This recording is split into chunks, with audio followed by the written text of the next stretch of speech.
প্রথম দিনের ব্যর্থতা ভুলে দ্বিতীয় দিনে সিলেট টেস্টে ভালো কিছুর প্রত্যাশা নিয়ে মাঠে নামে বাংলাদেশ। বোলারদের দারুণ বোলিংয়ের পর দিন শেষে কিছুটা স্বস্তি নিয়ে মাঠ ছেড়েছে শান্তরা। বিনা উইকেটে ৬৭ রান নিয়ে দিন শুরু করা জিম্বাবুয়ে দিনের শুরুতেই উইকেট হারায়। বেন কারানকে ফেরান পেসার নাহিদ রানা।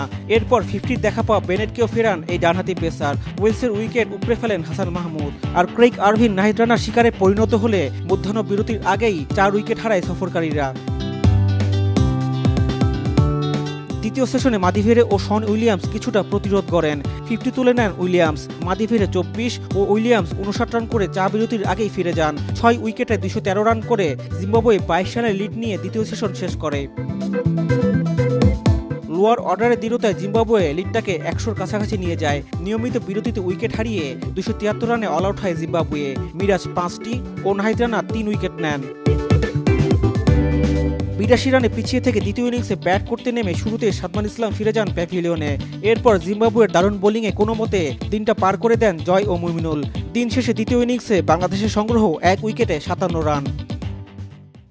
সিলেট টেস্টের দ্বিতীয় দিন শেষে কিছুটা স্বস্তি নিয়ে মাঠ ছেড়েছে বাংলাদেশ। তবে বিপদ এখনও কাটেনি। তৃতীয় দিনে ব্যাটারদের পারফরমেন্সই বলে দিবে ম্যাচের গতিপথ কোন দিকে যাবে। সিলেট আন্তর্জাতিক ক্রিকেট স্টেডিয়াম থেকে রিফাত আঞ্জুম, দেশ টিভি, সিলেট।